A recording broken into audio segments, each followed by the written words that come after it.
For the past 6 decades, everything in our life has had significant improvements, from the entertainment to the cars we drive to the planes we fly on. With the exception of how cities operate, the City Council of 1962 is essentially the same as 2022. We might have a large screen TV or data accessed by GIS. Other than that, it's essentially the same. So if you ever question why land development never seems to progress, the basis of all land development is coordinate geometry. Before computers, we would take a plan on a table, put a coordinate at a beginning point, look at the angles, and then add the distances up in our head, and then look at the angle. In a logbook, we would find what the sine of that angle, and then take that number times the distance in our head and get the difference of the northern coordinate and add that to get the next north coordinate. We would then take the cosine of that angle, add those distances together to get the east coordinate. If we didn't want to make a mistake, that would be 5 minutes. All CAD and GIS software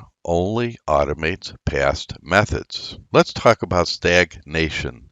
There is no R&D for suburban neighborhood design. When we look at home sales and car sales, the two major products in this country, 3% of the gross product of auto sales goes into research and development. In suburban design, there's 0%. When we look at Rick Harrison's design studio for the last 30 years, and you could search on the internet, as far as suburban design, we're the leaders. The basis of all land development economics up until now has been density. How many lots can I jam into the site, whether it's the developer or the technician serving the developer? And the result is your typical subdivision. There's unintended waste because of this. And what do we mean by that? It's streets that are not fronted on both sides. It would be a street, in this case, these streets, 4,500 linear street. That's 50% waste. In other words, a lot sides one side and a lot fronts the other side. Here, the red street, there are no lots fronting it, so that's 100% waste. Now, there is waste in the cul-de-sacs, but for this exercise, we're not going to include them. Now, we just developed land in Rochester, Minnesota, and our cost for a linear foot of street was $1,622, and that's what we're going to use. So in this development, we have 2,700 linear feet of street waste on the one-sided street. Times $1,622, that's $4.38 million. But because we had the waste, we had to dedicate that land back to the city that we really didn't have to dedicate. So that's 3.09 acres at 50 foot wide. We'll assume $160,000 an acre for entitled land is another $500,000. So when you add it up per the 244 lots, there's $20,000 in waste per lot. So what if a new technology allowed us to have new geometric models that breaks the law of minimums? In other words, that law is density is based at the lot width at the front setback. More street length equals more lots. More street equals less space for lots. But if the setback line does not parallel the street but is greater than the minimums, the paradigm shifts. A more organic streetscape results. Now let's take a look at applying that to the subdivision. Now, when you look at the after plan, and this was designed over 2 decades ago, we had 42% less street length, 40% larger lots, and we did have 2 less lots. But if you look at the geometric modeling, it would have taken years to manually calculate this freeform design. And that is why technology allows us to go a step further than we ever have before. Let's take this at a much larger scale on this development in Vieira, Florida.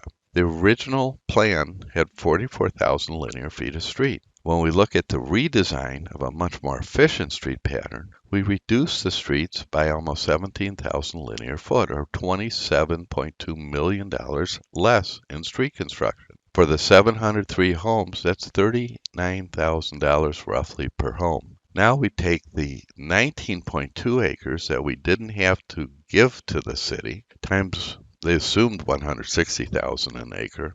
So that's another $3 million the developer didn't have to just gift to the city. You divide that by 703 homes, that's $4,200 per home. So in other words, we have almost $43,000 per home of funds that can use for better architecture, better landscaping, lower prices, and creates a better product.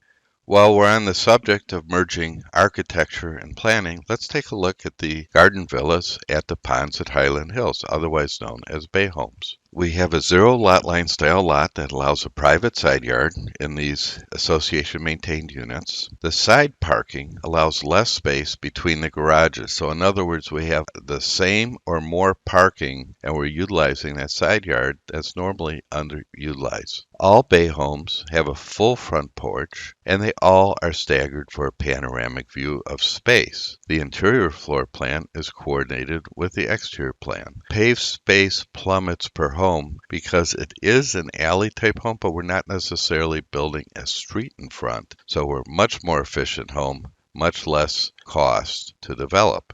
And the park cars are visually screened, so it's also a very good low-income solution. And when you look at the design, they are 26 to 28 foot wide in this example, but they appear to be much wider because of the staggering allows the architecture and the facade and the presence to be much greater, the visual impact. But the big thing is this panoramic view, the enjoyment of space within the living areas of each home. And we could do that by blending architecture and planning. And these are not new methods. They've been used in over 1,500 neighborhoods in 48 states and 18 countries, roughly $100 billion worth of construction. So who will make the change happen? Will you be proactive and make this change happen around the world? For a great start to a better future for you, you could download and learn LandMentor. It's free at landmentor.com. It provides the technology and the education to replicate many of the innovations that we're well known for. It's a holistic package that merges engineering, surveying, architecture, and planning, and it's a virtual reality package where the 3D is video gaming, and LandMentor will supplement or even replace CAD and GIS systems.